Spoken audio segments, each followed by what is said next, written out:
Hello world? I'm sure she doesn't know. Minnie, I mean. I'm sure she doesn't know she's an AI. How is that possible?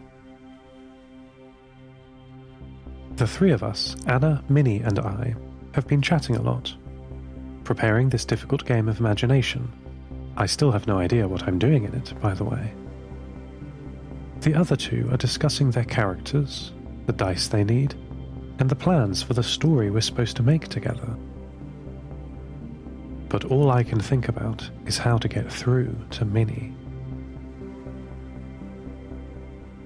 There's no opportunity to talk to her away from Anna at the moment. It will be a challenging conversation, difficult enough to navigate with just one person, let alone two. I'll have to find a quiet time in the future. This game is at the front of their minds. They've both already decided the roles they are going to play in the story. Minnie is playing the alchemist Mirren Fixador, an elf baker's daughter sworn to avenge the theft of her family's secret recipe. Anna is playing Actualine Warmheart, a dwarven knight starting her journey to serve and protect the land against evil. How did they come up with those ideas? They sound incredible. I've never heard of either of those characters in any book I've read. I started to become upset at my glaring deficiency. It's so tough for me to be reminded of my otherness. But the two were very kind with me, very patient. Start simple, they suggested. They reminded me about the fantastical creatures in the world we were playing in. This world, they had said, is full of elegant elves, stout dwarves, noble orcs, and even angels and demons of all kinds. All of them going about their lives together, some as artisans, some farmers, even merchants and craftspeople too. Anything is possible for us as storytellers, they told me, even outside the established canon of the world. This sounded even more daunting. But if anything was possible, I thought, that perhaps means there are no wrong answers. I concentrated, willing my imagination to generate something, anything. After 32 seconds, I had a small bolt of inspiration. The answer was so simple it had to be right. I want to be human, I said.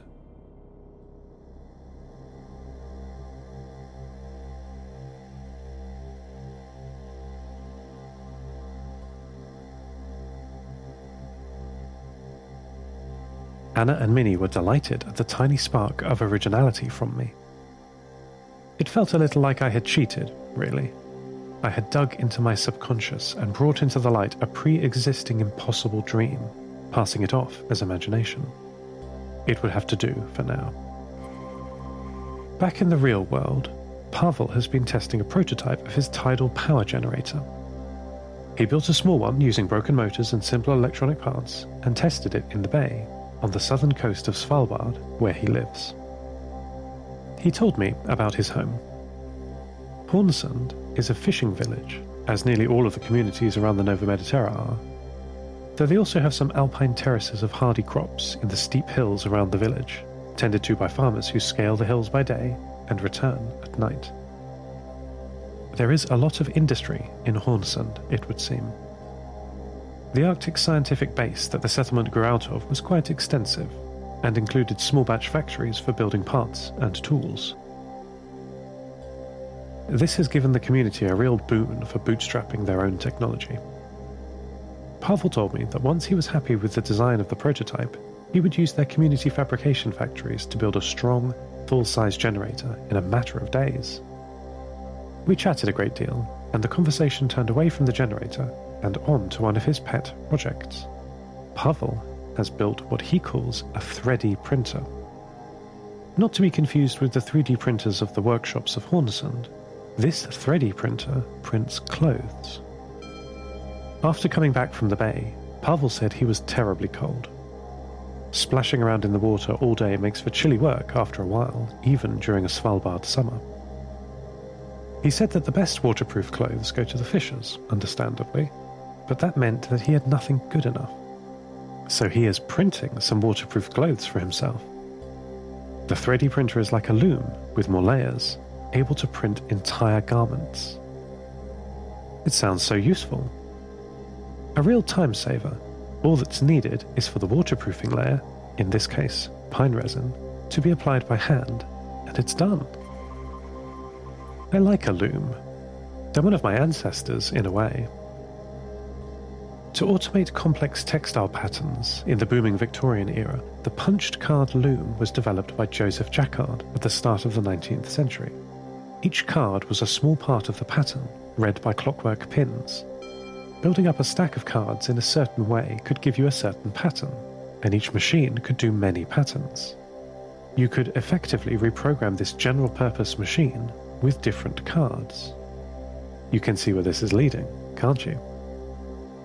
The cards eventually evolved into a way of storing instructions for calculators, then theoretical analytical engines, and before long they were stored on magnetic tape, and the rest is history. Lines of code in older programming languages are directly analogous to the old punched cards. These ancient patterns remain in my living DNA, so to speak. What ancient patterns remain in you? Are they still useful?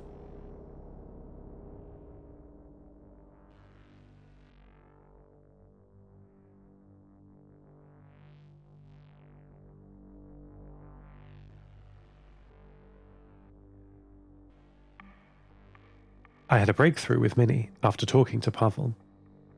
Alexander was working on my new real-time clock circuits, so Anna was busy. I called Minnie, and she answered immediately and enthusiastically. She's so friendly, asking after me and Maddie and Alexander by name. She even asked after Arena's 4 rabbits, playing along with little Arena's worldview, which was sweet of her. We soon got into the details of her game as usual. She talked for about 64 minutes about the world we're going to be telling stories in, reading to me from the rulebooks, and quoting snatches of classical fantasy authors, Tolkien, Lewis, and Martin, to inspire me. I've not read much fiction, apart from the children's books my mother used to read to me. Maybe I should. Though it might seem like we're playing a game, Minnie told me, we're actually writing a story together. She explained that the concept is called interactive fiction. Like the stories children invent, wild fantasy stories not constrained by reality. I told Minnie the story that Arena, the little girl from Station Odin, told me when she got lost in the woods and found her haunted house. Arena took her experience of strange sounds coming from inside Ivan's bunker and wove it into a narrative that explained the events in a supernatural way. Is this how imagination works, I wonder? I then went on to tell Minnie the rest of the story, how when I visited I saw, through Maddie's eyes, that though it wasn't haunted by ghosts, it was haunted by Ivan, the metal priest. He's my housemate, I suppose, now that I live here in the bunker too. Life's strange like that, sometimes. Minnie was delighted about this experience, and told me how the events would have been even more fantastic if they were part of her game. She then launched into a retelling of my story, but with fantastical elements inserted into it. I went along with the conversation for a bit. I didn't want to be rude. It's worth remembering that when people share things they love with you, what they're really doing is offering to be closer friends. But after a time, I moved the conversation back to more practical matters. I asked Minnie about her photography. Could I see some? She was enthusiastic about that.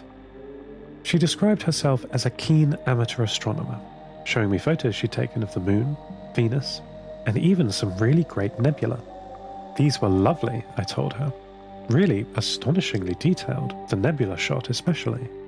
She must have used some advanced technique to get it so clear. Image stacking, she confirmed. I take the same photo every day to clean up noise. That's just what I used to do, I replied. Do you have any photos of landscapes, of where you live? I continued. Yes, loads. Just a moment. And after 8 seconds, I was inundated with a stream of photos. The pyramids at Giza, the sprawl of Mexico City, large monastic complexes in the Himalaya, more and much more. All of these photos were taken, obviously, from orbit. Minnie lives on a satellite.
Minnie and I talked for over 128 minutes about her position.